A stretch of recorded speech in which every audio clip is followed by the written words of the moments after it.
ఇవాళ మనం మాట్లాడుకోబోతున్న topic glaucoma, నీటి కాసులు. ఎందుకు అంటే జనవరి ఇయర్ స్టార్టింగ్ మనం జనవరి month glaucoma awareness month. So glaucoma awareness month కాబట్టి గ్లకోమా ఏదైతే అవేర్నెస్ అవగాహన తక్కువ ఉందో దాంతో స్టార్ట్ చేయాలి అనే ఉద్దేశంతో మనం దీన్ని స్టార్ట్ చేస్తున్నాము. గ్లకోమా అంటే నీటి కాసులు. So this is doctor Nagamadhuri, consultant ophthalmologist, smart vision eye hospital Ongole. And మనతో ఉన్నారు డాక్టర్ విష్ణుప్రియ, కన్సల్టెంట్ ఆఫ్థమాలజిస్ట్, నీటి కాసులు స్పెషలిస్ట్. సో మీ వాళ్ళ టాపిక్ గ్లకోమా గురించి మాట్లాడుకుందాము. So it is going to the topic. So glaucoma అంటే ఏంటి అంటే ఎవరిలో వచ్చే అవకాశాలు ఉన్నాయి? గ్లకోమా అంటే మన వాడుక భాషలో నీటి కాసులు అని అంటారు. నీటి కాసులు అంటే చాలా మందికి అవగాహన లేదు. నీటి కాసులు అనగా వాళ్ళు కళ్ళమ్మడే నీళ్ళు కారడం అనుకుంటే వాళ్ళకి నీటి కాసులు వచ్చేసాయి అని చెప్తూ ఉంటారు. కానీ నీటి కాసులు అంటే మన శరీరంలో నార్మల్ బీపీ ఎలా ఉంటుందో 120/80 మన కంట్లో కూడా నార్మల్ బీపీ అనేది ఒకటి ఉంటుంది. అది 10 నుంచి 20 మిల్లీమీటర్ ఆఫ్ మెర్క్యూరీలో కొలుస్తారు. దీనిని ఇంట్రాక్యులర్ ప్రెషర్ అని అంటారు. సో ఇది ఎప్పుడైనా ఒత్తిడి పెరిగినప్పుడు మన కంటి నరాన్ని అనగా ఆప్టిక్ నర్వ్ని మెల్లమెల్లగా డ్యామేజ్ చేస్తూ వస్తుంది. ఈ డ్యామేజ్ చేయడం మూలంగా మన చుట్టూ ఉన్న అంటే పెరిఫెరల్ విజన్, చుట్టుపక్కల చూపు తగ్గుతూ వస్తూ ఉంటుంది.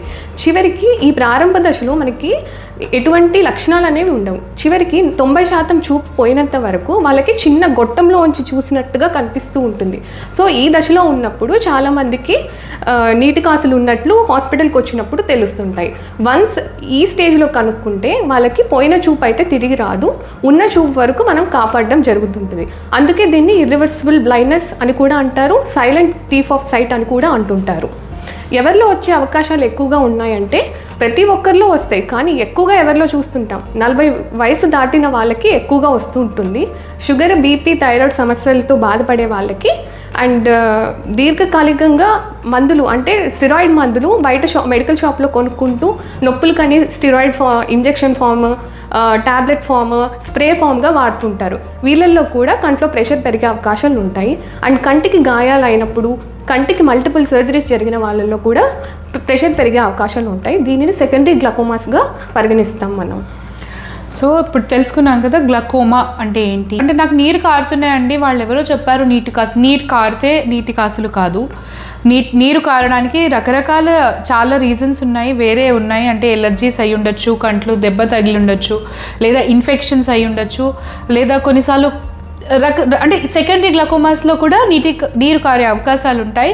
బట్ అది ఎందుకు అని తెలుసుకోవాలి. అండ్ నీటి కాసులకి శుక్లాలకి కూడా సంబంధం లేదు. చాలామంది కూడా వచ్చి అంటే మేము క్యాట్రాక్ట్స్ అండి, మీకు శుక్లాలు అని చెప్తే వేరే దగ్గర నీటి కాసులు అంటే నీటి కాసులు అనే పదం మాత్రమే తెలుసు. అది ఏంటి, ఎందుకు వస్తుంది, ఎలా వస్తుంది, ఎవరు చూపించుకోవాలి అనేది తెలీదు. చాలా ఇంపార్టెంట్ విషయాలు మనం మేడం చెప్పినట్టు ఇంపార్టెంట్ విషయాలు ఏంటి గ్లకోమా నీటి కాసులో ఏంటి అంటే, ఫస్ట్ వచ్చి ఆఫ్థమాలజిస్ట్, ఐ డాక్టర్కి చూపించుకుంటే కానీ మనకి సైలెంట్ థీఫ్. ఎందుకంటే మనకి 90% విజన్ పోయే వరకు కూడా ఆల్మోస్ట్ 70 to 80% వాళ్ళలో గ్లకోమాస్ 2 రకాలండి, ప్రైమరీ అండ్ సెకండరీ. ప్రైమరీ అయితే ఓపెన్ యాంగిల్ గ్లకోమాస్లో మనకి 90% విజన్ పోయే వరకు కూడా మీకు ఎటువంటి సైన్స్ అంటే మీకు ఎటువంటి లక్షణాలు ఉండవు, మీకు తెలీదు. 90% విజన్ పోయినాక వచ్చాక మనం దాన్ని తిరిగి తీసుకురాలేము. ఇది ఇంపార్టెంట్ పాయింట్. అండ్ ఎవరిలో వస్తుంది? ప్రతి ఒక్కళ్ళు, everyone after 2 years of age. అంటే ప్రతి ఒక్కళ్ళు, చిన్నపిల్లల్లో కూడా వస్తాయి, బట్ అది చాలా రేర్. మనం ఇప్పుడు మాట్లాడుకుంటుంది ఆఫ్టర్ 35 years వచ్చేవాళ్ళు. So after 35 years every year, ఒకవేళ షుగర్, బీపీ కనుక ఉన్నట్లయితే ఎవ్రీ 6 months చెకప్కి రావాలి. ఎవ్రీ ఇయర్ మినిమం ఒక ఐ చెకప్ అనేది మ్యాండేటరీ అంటే కంపల్సరీగా ఎట్టి పరిస్థితుల్లో ఏదైనా ఉన్నా కానీ ఒక ఐ చెకప్ అనేది ఇంపార్టెంట్ చేసేసి. గ్లకోమా ఏంటి, నీటి కాసులు అంటే ఏంటి తెలుసుకున్నాం. ఇప్పుడు మనం దాన్ని ఎలా కనుక్కోవాలి, సో హౌ టు డయాగ్నోస్. 40 సంవత్సరాలు దాటిన వాళ్ళు చత్వారం కోసమని ఐ డాక్టర్ దగ్గరికి వస్తారు. ఒక కళ్ళజోడు పరీక్షే కాకుండా మనం వాళ్ళలో కంటి ప్రెషర్, కంటి నరం కంపల్సరీ చెక్ చేయాలి. ఈ కంటి ప్రెషర్, కంటి నరంలో ఏమైనా మన చేంజెస్ అనేది అబ్జర్వ్ చేస్తే మనం వీటికి నీటి కాసుల పరీక్షలు చేసుకోవాల్సి వస్తుంది. ఇవి ఏమేమి వస్తాయంటే, ఈ కంటి ప్రెషర్ కూడా టోనోమీటర్ అనే పరికరం ద్వారా ఇంకా అక్యురేట్గా మనం ప్రెషర్ అనేది మెజర్ చేయొచ్చు. అండ్ గోనియోస్కోపీ అనేది మన కంటి ప్రధాన నాడి ఎలా ఉంది, ఓపెన్గా ఉందా సన్నగా ఉందా అనేది మనం తెలుసుకోవాలి. అండ్ దృష్టి లోపాలు మెయిన్గా పెరిఫెరల్ విజన్ పోతుంది కాబట్టి ఇవి కనుక్కోవడానికి విజువల్ ఫీల్డ్స్ అనే పరికరంతో మనం ఈ దృష్టి లోపాలని కనుక్కోవచ్చు. అండ్ ప్రారంభ దశలో ముఖ్యంగా ఓసిటీ అనే పరికరం ద్వారా మనకి అందుబాటులో ఉంది కాబట్టి డెఫినెట్లీ మనం ఎర్లీగా ఈ నీటి కాసులు అనేది కనుక్కోవచ్చు. సో ప్రతి ఒక్కరూ డాక్టర్ దగ్గరికి వచ్చినప్పుడు ఈ కంప్లీట్ ఐ ఎగ్జామినేషన్ అనేది చేసుకోవాలి. వాళ్ళకి నీటి కాసులు ఉన్నాయా లేదా నిర్ధారించుకోవడం ఉత్తమం. ఇప్పుడు మనం మాట్లాడుకున్నట్టు ఎలా తెలుసుకోవాలి కనుక్కున్నాం. సో అడ్వాన్స్డ్ టెక్నాలజీ ఇప్పుడు ఏదైతే ఉందో వాటికి సంబంధించిన పరికరాలన్నీ కూడా మన దగ్గర అవైలబిలిటీలో ఉన్నాయి.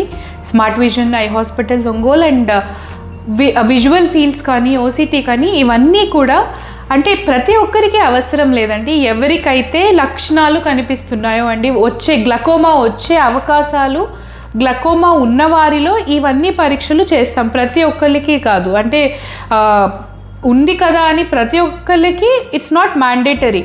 ఓన్లీ ఎవరికైతే లక్షణాలు ఉంటాయో వాళ్ళకి మాత్రమే సజెస్ట్ చేస్తాము. అండ్ చేసినప్పుడు ఇవన్నీ కూడా దీనిలో బయటపడితే దానికి చికిత్స ఏంటో చెప్తాము. లేదు అనుకుంటే మళ్ళీ 1 year తర్వాత ఫాలోఅప్కి వస్తే సరిపోతుంది. సో అసలు ఫస్ట్ దీని లక్షణాలు ఏంటి అంటే ఏమైనా ఉంటాయా అని మనకు పేషెంట్స్ అడుగుతూ ఉంటారు. లక్షణాలు ఏంటి?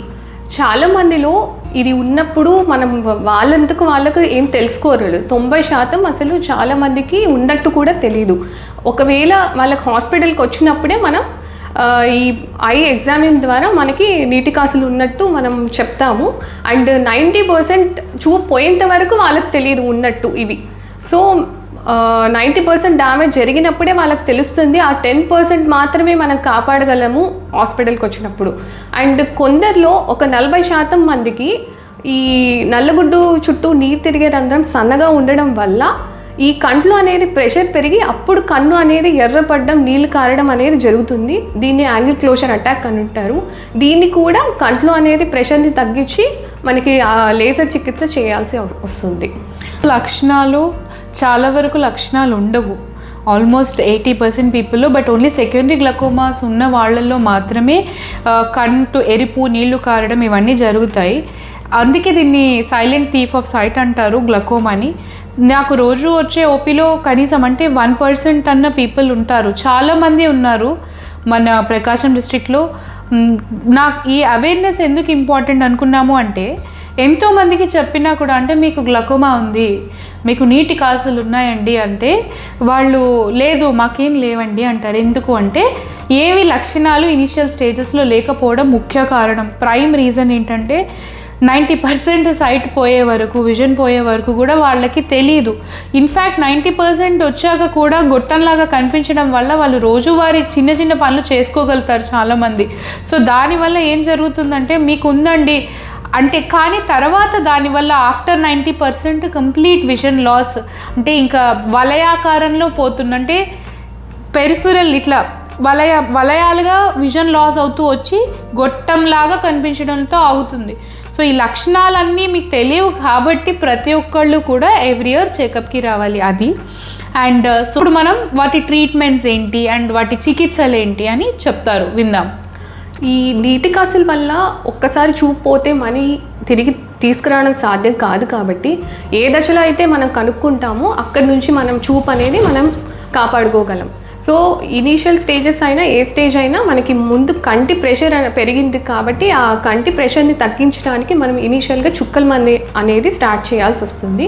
ఒకవేళ కొందరికి చుక్కల మందుతో కూడా కంట్రోల్ అవ్వదు, టాబ్లెట్ ఫామ్లో కూడా ఈ ప్రెషర్ అనేది కంట్రోల్ చేయాల్సి వస్తుంది. ఇది లైఫ్ లాంగ్ మనకి బీపీ షుగర్కి ఎలా మనం మెడిసిన్స్ వాడతామో ఈ చుక్కల మందు అనేది కూడా మన లైఫ్ లాంగ్ వాడాల్సి వస్తుంది. కొందరిలో ఈ చుక్కల మందుతో కూడా మన కంటి ప్రెషర్ అనేది ప్రభావితం ఉండదు. సో వీళ్ళకి మనకి నెక్స్ట్ ఆప్షన్స్ ఏంటంటే శస్త్రచికిత్స అంటే లేజర్ ద్వారా కానీ మన ఆపరేషన్ ద్వారా కానీ చేసి మనకి ఈ ప్రెషర్ అనేది కంట్రోల్ చేస్తాం. ఏ రకంగా అయినను మనకి వీళ్ళకి పోయిన చూపు అనేది మనం తిరిగి తీసుకురాలేము, ఉన్న చూపును మనం కాపాడుకోవాలి. సో ఎవరికైతే మనం మందులు పెట్టినా ఏదైనా సరే వీళ్ళ కంప్లీట్ రెగ్యులర్గా డాక్టర్ దగ్గర ఫాలోఅప్స్ అనేది ఉండాలి. ఫాలోఅప్స్ వచ్చినప్పుడు ఐ ప్రెషర్ అనేది చెక్ చేసుకుంటూ ఉండాలి. అండ్ ఐ ప్రెషరే కాదు, టెస్ట్లలో కూడా అది పెరుగుతుందా ఎలా ఉంది అనేది ఈ టెస్ట్లలో విజువల్ ఫీల్డ్స్ ద్వారా మనం ఈ ప్రోగ్రెషన్ అనేది కనుక్కోవచ్చు. సో అడ్వాన్స్ స్టేజెస్లో ఉన్న వాళ్ళకి every month compulsory pressure test అనేది ఈ విజువల్ ఫీల్డ్స్ అనేది చేసుకోవడం తప్పనిసరి. జస్ట్ అంటే మనకు తెలిసింది ఏంటి అంటే గ్లకోమా వల్ల పోయిన విజన్ మళ్ళీ తిరిగి రాదు. సో గోటితో పోయేదాన్ని గొడ్డలి వరకు తెచ్చుకోకూడదు అంటే ఇదే ఏంటంటే ఇనీషియల్ స్టేజెస్లో అంటే ఎప్పుడైతే 5 to 10% అప్పుడే స్టార్ట్ మొదలవుతుంది అని తెలుసుకోగలిగితే ఏదైతే విజన్ పోతుందో దాన్ని మనం ఆపగలం. సో ఆ టైంలో కేవలం డ్రాప్స్ ఇస్తే సరిపోతుంది. డ్రాప్స్ వేసుకోవడం అనేది చాలా చిన్న పని కదా. దాన్ని కనుక మీరు నెగ్లెక్ట్ చేసినట్టయితే ప్రెషర్స్ కనుక అన్కంట్రోల్డ్గా వెళ్ళిపోతే అప్పుడు దానికి శస్త్రచికిత్సలు ఏవైతే లేజర్స్ ఇవన్నీ చేయాల్సి వస్తుంది. అంతా కూడా వీటన్నిటినీ కూడా ఇనిషియల్ స్టేజెస్లో అయితే మనం ఆపగలం. వీటిని మోడిఫైయబుల్ డిసీజెస్ అంటారు. అంటే ఏంటి అంటే ఇనీషియల్గా మనం కనుక్కోగలిగితే వీటి కోర్స్ని చేంజ్ చేయగలం. అంటే విజన్ కంప్లీట్గా చూపు పోయే వాటిని చూపు సేవ్ చేసుకోవడానికి మన దగ్గర డ్రాప్స్ ఉన్నాయి. ఆ డ్రాప్స్తో కనుక కంట్రోల్ చేయలేని స్టేజ్లో మీరు వచ్చినట్లయితే అప్పుడు కూడా ఆ పోయిన విజన్ని తీసుకురాలేం, కానీ దానికి సంబంధించిన ఏవైతే లేజర్స్ సర్జరీస్ ఉన్నాయో అవి మన దగ్గర చేస్తాం. సో వీటన్నిటిని దీన్నే అవేర్నెస్. తెలుసుకోవడం ఎందుకు ఇంపార్టెంట్? ఫస్ట్ భయపడడం కాదు, తెలుసుకోవడం ఇంపార్టెంట్. ఎప్పుడైతే తెలుసుకుంటామో మనం నష్టాన్ని అరికట్టగలం. మనం ఇప్పుడు చికిత్స గురించి తెలుసుకున్నాము. ఆ తర్వాత అసలు దీన్ని ఎలా ప్రివెంట్ చేయొచ్చా? ఇప్పుడు నేను మాట్లాడినదే ఎలా ప్రివెంట్ చేయగలమా? గ్లకోమాని ప్రివెంట్ చేయగలమా అంటే చాలామంది ఇప్పుడు మెయిన్ అవేర్నెస్ ఎందుకు ఇస్తున్నారండి అంటే ఇప్పుడు మేము చెప్పిన దాంట్లోనే ఆన్సర్ ఉంది. గ్లకోమాని ప్రివెంట్ చేయగలమా అంటే ఎస్. అంటే గ్లకోమాని ప్రివెంట్ చేయలేం. గ్లకోమా యొక్క లక్షణాలు ప్రోగ్రెస్ అవ్వకుండా ప్రివెంట్ చేయగలం, అంతేనా? ఎలా ప్రివెంట్ చేస్తాము? ఒక్కసారి ప్రివెన్షన్ అంటే ఫస్ట్ అది ఉందా లేదా కనుక్కోవడానికి కంపల్సరీ ఐ డాక్టర్ దగ్గరికి వచ్చి ఎగ్జామిన్ చేయాలి. ఒకవేళ ఉన్న వాళ్ళకి తెలిస్తే ఒకవేళ ప్రారంభ దశలో ఉంటే 4 నుంచి 6 నెలల లోపు కంపల్సరీ రెగ్యులర్గా ఫాలోఅప్స్ విజిట్స్ అనేది కంపల్సరీ. అండ్ అడ్వాన్స్ డిసీజ్లో ఉన్న వాళ్ళు ఎవ్రీ మంత్ వచ్చి ఐ చెకప్, విజువల్ ఫీల్డ్స్ ఇవన్నీ చేసుకుంటూ ఉండాలి. సో మనం మొత్తం అంటే గ్లకోమాస్ అంటే అదే గ్లకోమా అంటే ఏంటి, దానికి ఏం చేయాలి, ఏం చేస్తే దాన్ని ప్రివెంట్ చేయగలము, ఏం చేస్తే ప్రోగ్రెషన్ అంటే అది ముదరకుండా ఆపగలము, మన దగ్గర ఎలాంటి పరీక్షలు ఉన్నాయి, ఏం అడ్వాన్స్ టెక్నాలజీ ఉన్నాయి, ఏం లేజర్లు సర్జరీలు ఉన్నాయి అండ్ అన్నిటి గురించి ఇప్పుడు తెలుసుకున్నాం. దీన్ని అవగాహన జనవరి మంత్ ఏదైతే ఉందో గ్లకోమా అవేర్నెస్ మంత్లో ఈ వీడియో అందరికీ ప్రకాశం డిస్ట్రిక్ట్లో ఉన్న అందరికీ రీచ్ అయ్యి అందరూ కూడా ఈ న్యూ ఇయర్ ప్రతి ఒక్క రిజల్యూషన్ తీసుకుంటారు కదా. So this new year take a resolution. మీరందరూ కూడా ఏం రిజల్యూషన్ తీసుకోవాలి అంటే జిమ్కి వెళ్ళడంతో పాటు come to an ophthalmologist also. I doctor దగ్గరికి కూడా మీరు అందరూ రండి, ఒక ఐ చెకప్ చేయించుకోండి. సైలెంట్గా ఎంతోమందికి తెలియకుండా లోపల విజన్ చాలా పోతుంది. అంటే విజన్ పోయే ఎన్నో డిసీజెస్ ఉన్నాయి సైలెంట్గా. అవి ఓన్లీ డాక్టర్ మెషిన్స్ మా ఎక్విప్మెంట్లో టెస్ట్ చేస్తేనే బయటపడుతుంది. నాట్ విత్ ఎనీ అంటే బయట స్పెక్స్ చూపించుకోవడము, పవర్ చూపించుకోవడం కాదు. ఒక కంప్లీట్ ఐ చెకప్ ఒక ఆఫ్థమాలజిస్ట్ ఐ డాక్టర్ దగ్గర చేయించుకోవడం important. Take a resolution for this new year ఒక ఐ డాక్టర్కి దగ్గరికి రావడం. అండ్ ఇంకేమన్నా స్పెషల్గా ఉన్నాయా అంటే కొన్ని గ్లకోమాస్ ఇంకా ఫైనల్గా నోట్గా తెలుసుకోవాల్సింది? కొన్ని లైఫ్ స్టైల్ చేంజెస్ అంటే healthy life style and balance diet, regular exercise, వీటి వల్ల గ్లకోమా ఉన్న వాళ్ళకి కంట్లో ప్రెషర్ అనేది కంట్రోల్ చేసుకోవచ్చు. అండ్ సో కొన్ని గ్లకోమా ఉన్న వాళ్ళకి మార్నింగ్ లీటర్ నీళ్ళు ఒకేసారి తాగే అలవాటు ఉంటే కొద్దిగా తీసుకోవడం మంచిది. సో దట్ ప్రెషర్ అనేది ఒకేసారి పెరగకుండా వాళ్ళకి కంట్రోల్గా పెరిగే అవకాశం ఉంటుంది. అండ్ యోగా ఆసనాలకి ఎవరికైతే శీర్షాసనం అలాంటివి వేసే వాళ్ళకి చేయకుండా ఉండడమే మంచిది, ఎందుకంటే ఇవి చేయడం వల్ల కూడా కంట్లో ప్రెషర్ పెరిగే అవకాశం ఉంది. అండ్ కొందరు వేరే ఇతర వ్యాధులకి ఆయుర్వేదిక్ హోమియోపతి మెడిసిన్స్ వాడుతూ ఉంటారు. వీటి వల్ల కూడా ఒకవేళ నార్మల్ కంటి చుక్కల మందుతో కంట్రోల్ అవ్వకపోతే ఈ మందుల ద్వారా కూడా పెరిగే అవకాశం ఉంటుంది అనుకొని ఆపేయడం మంచిది. గ్లకోమా గురించి అంతా చెప్పామని అనుకుంటున్నాం. ఏదైనా డౌట్స్ ఉంటే మమ్మల్ని అడగచ్చు రెగ్యులర్గా. మా దాంట్లో ఇప్పుడు ఏదైతే పెడుతున్నామో you can ask all your doubts here. మీరు ఏ డౌట్స్ అడిగినా మన దగ్గరకు వచ్చి ఒక ఐ చెకప్ అయితే చేయించుకోండి. Take your new year resolution, get an I evaluation, ఒక కంప్లీట్ ఐ చెకప్ చేసుకోండి. Happy new year everyone. Thank you.